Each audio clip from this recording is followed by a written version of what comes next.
Hey there, Laura Lynn here with Keep Inking Up. I'm an independent demonstrator for Stampin' Up in San Antonio, Texas.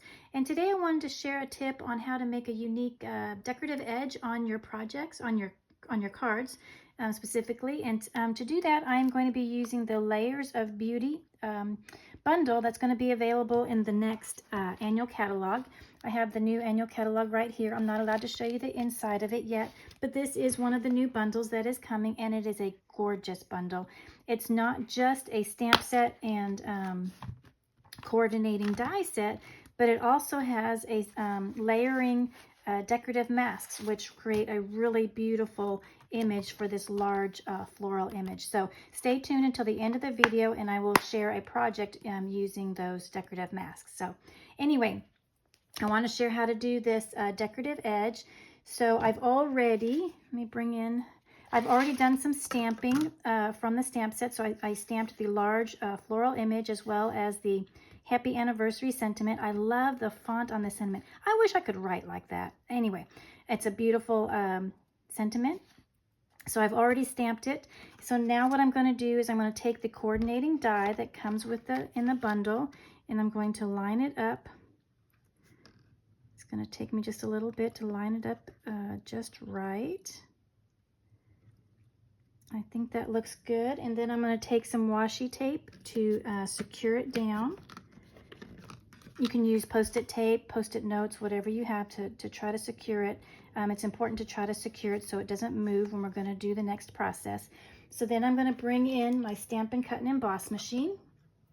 Let me see if I have room here. I have my Stampin' Cut and Emboss machine here, and I'll start with a base plate number 1, platform number 2, and also my number 3 cutting plate.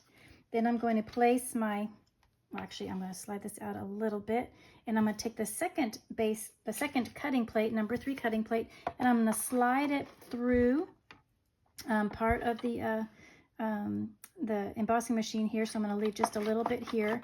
Hopefully you can kind of see that. So it's just kind of hanging on there. Then I'm going to place my card under the top base plate, and I'm going to angle my card because I want to cut wherever the top plate hits the other 2 plates is what is actually going to cut. And I want to cut from this point here on the card to this point here on the card. So I'm going to bring in the plate, and I'm going to have it go across from that section to that section. And then I will roll that through the die cut machine. Oops, I don't have a lot of space here on my table.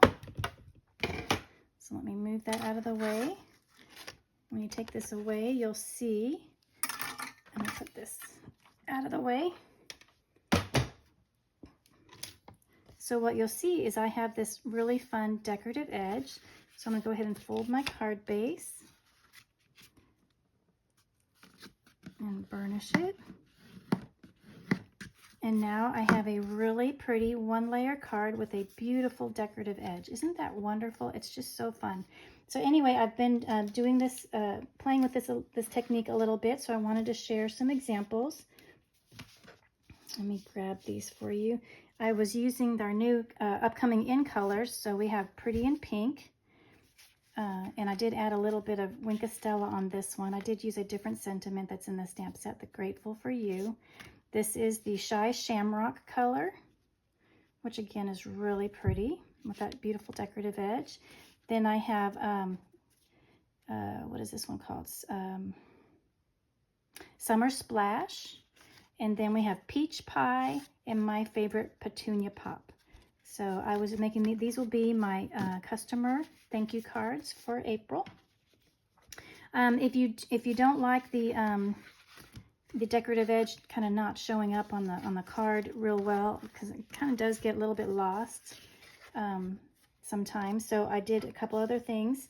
I did this one where I just put it on top of a top folding card, but I still use the same decorative edge.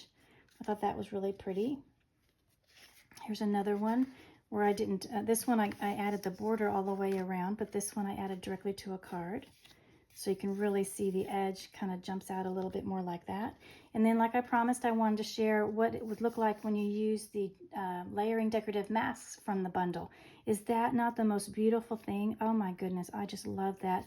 And all of that coloring is done completely with the mess. I didn't do any coloring, just used in my blending brushes with the various ink colors and created that gorgeous, gorgeous flower. And you'll see that I have the exposed brick 3D embossing folder back there. And this thanks, I used my technique that I shared recently with the layering of the sentiment strips, so it created a thick sentiment. And this thanks is from the it's the coordinating dies for the paper pumpkin. So it's not something that you can find anywhere in the catalog or even online. It's a, well, you do find it online. It is a paper pumpkin subscriber special. So anyway, I think this is just a gorgeous card. So anyway, I hope you found this helpful, and we'll give this idea a try. I just think that that decorative edge is so pretty, and you can do this technique with any stamp set that has coordinating dies with a large image that you can cut out along the whole edge of a card. So thank you so much for watching, and I'll see you in the next video. Bye-bye.